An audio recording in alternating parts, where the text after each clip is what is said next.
Question is, why are those witness statements that are not grand jury testimony, that if they were under a protective order are no longer under a protective order, why are they not being released? How are they not under a protective order? Why order? are you not going to the court like you did for the grand jury testimony to unseal those records? The DOJ did go to the court. No, not on those records. Why aren't you going? You just went on grand jury. Time of the gentleman has expired.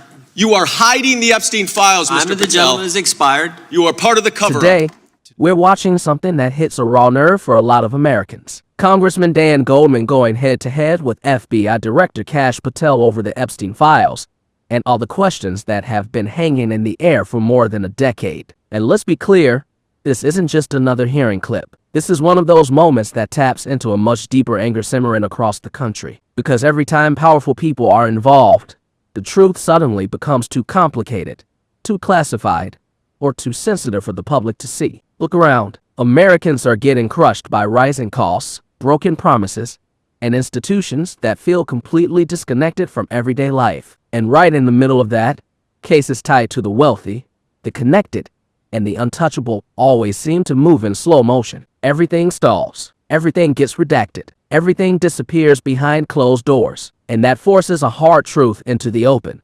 Trust in American institutions is scraping rock bottom. When a scandal this massive, global elites, private islands, international flight logs, countless victims, still leaves this many unanswered questions after all these years, people don't just get curious, they get angry. Because if we can't get straight answers on something this dark, this horrific, what the hell can we trust? So let's break down this exchange, not as cheap partisan theater, but as a snapshot of a much bigger national reckoning, about transparency, about accountability, and about whether our institutions still serve regular Americans or just exist to protect themselves.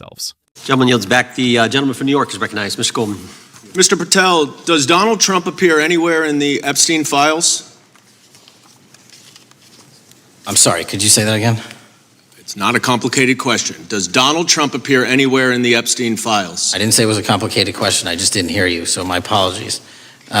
We have released where President Trump's name's in the Epstein files and everybody else, and all credible information that we are legally allowed to release has been released. All right, so let's go through that. You're referring to court orders that prohibit you from releasing grand jury testimony under Rule 6E. Is that what you're referring to when you say as the law allows? That's a piece of it. Really? What other evidence do those three court orders you cited prohibit from being released?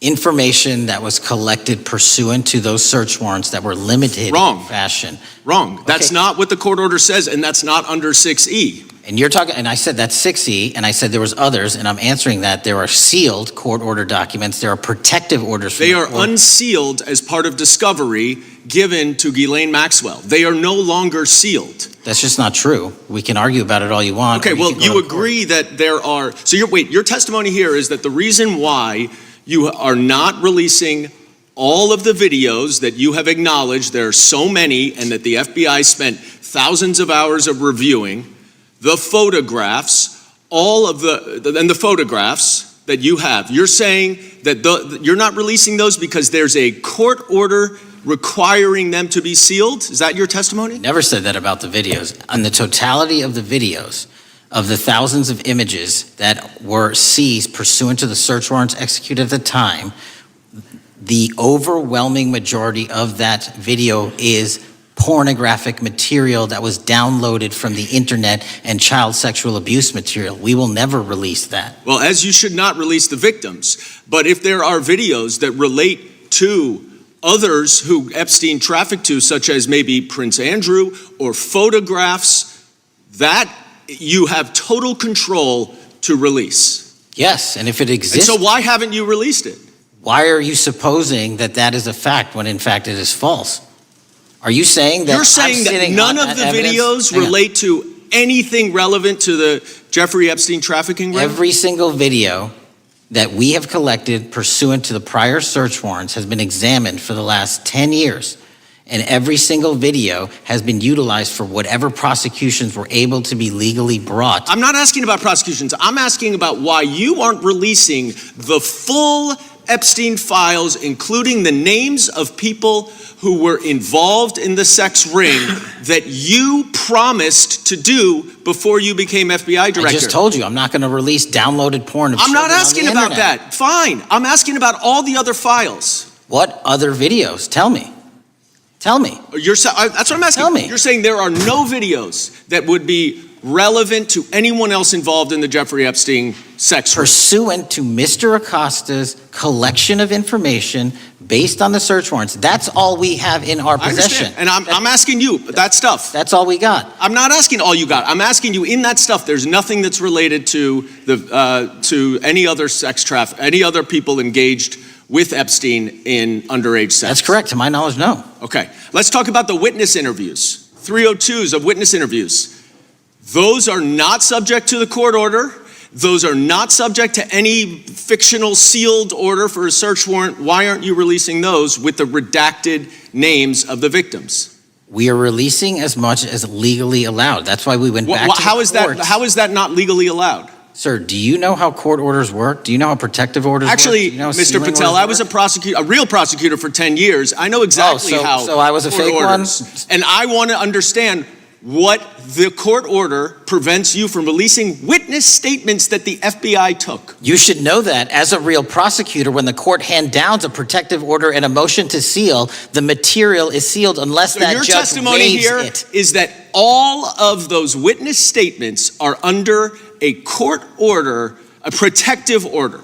We are providing everything we can legally provide. No, that's not my Congress has question. sent us a My subpoena. question is, why are those witness statements that are not grand jury testimony, that if they were under a protective order are no longer under a protective order, why are they not being released? How are they not And under a protective Why order? are you not going to the court like you did for the grand jury testimony to unseal those The records? DOJ did go to the court. No, not on those records. Why aren't you going? You just went on grand jury. Time of the gentleman has expired. The You are hiding the Epstein files, time Mr. of the Patel. gentleman has expired. You are part of the cover-up.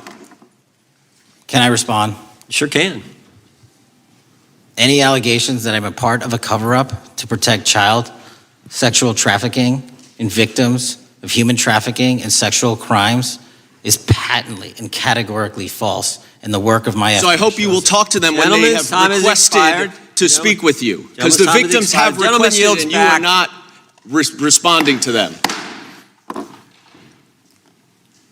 Director, yes or no, is it- 1.1. What you just watched mirrors exactly where America's head is at right now. People are exhausted, bone tired, of being told just trust us by polished officials in Washington, only to get answers that feel a mile wide and an inch deep. In the Epstein saga, it's the clearest symbol of that exhaustion. From the average American's point of view, this has been years of watching agencies drag their feet, black out entire documents, classify everything under the sun, and shield the biggest names involved. But if you are a screw up, there's no gentle handling, no endless delays, no sealed files. The system would have chewed up a regular citizen and spit them out years ago.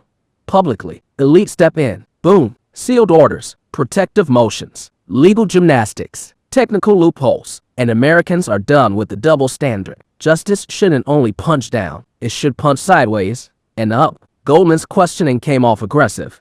Sure, but it echoed what millions feel in their gut. Why does this case still feel unfinished after more than a decade? Why review mountains of evidence but deliver almost zero real accountability? Why is so much seized material suddenly deemed unusable? How does an investigation run this long and still dodge basic answers? Patel's responses may have been legally airtight, but emotionally, they landed flat. We've heard the same script before. That's all we can say. Bound by law. Can't comment. From the FBI, the CIA, the Pentagon, the IRS, different agencies. Same dodge. Here's the problem. When trust collapses this badly, even a correct legal answer sounds like a cop-out. Americans aren't dissecting statutes on the fly. They're reacting to years of scars. Years of being told information was hidden for their own good, only for the truth to leak out later. Too late, and always uglier. And let's be honest, Epstein wasn't operating in a vacuum. Private jets, private islands, global connections. This wasn't a lone predator. It was a network. So when Patel says, to his knowledge, there's no video evidence tying in other powerful figures, it rings hollow. It feels like deja vu. Another official playing it safe while completely missing the emotional reality of a fed-up public. Nobody's arguing against protecting victims. That matters. Graphic material should stay locked.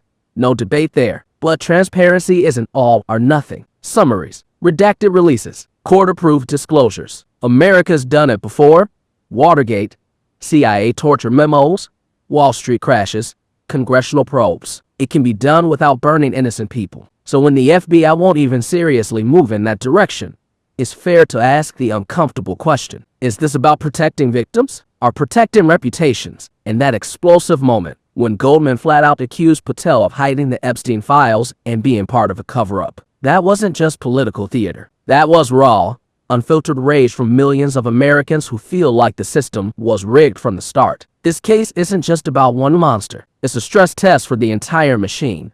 A machine that's been under elite pressure for generations. That's why this clip hit so hard. It's bigger than Trump, bigger than Prince Andrew, bigger than any single name on a flight log. It's about whether this country still has the backbone to go after crimes committed by people with serious money, serious connections, and serious protection. Every non-answer, every carefully worded dodge, every legally maxed out response just widens the gap between Washington and the rest of America. People want closure. They want proof that justice still means something. They want one clear moment where someone in power stands up and says, nobody is above the law, period. At the end of the day, this isn't red versus blue. It's about repairing something that's been tearing for years. Trust. No transparency. No trust. No trust. And nothing in this republic runs the way it should. That's why people are watching. That's why the pressure for real answers keeps growing louder.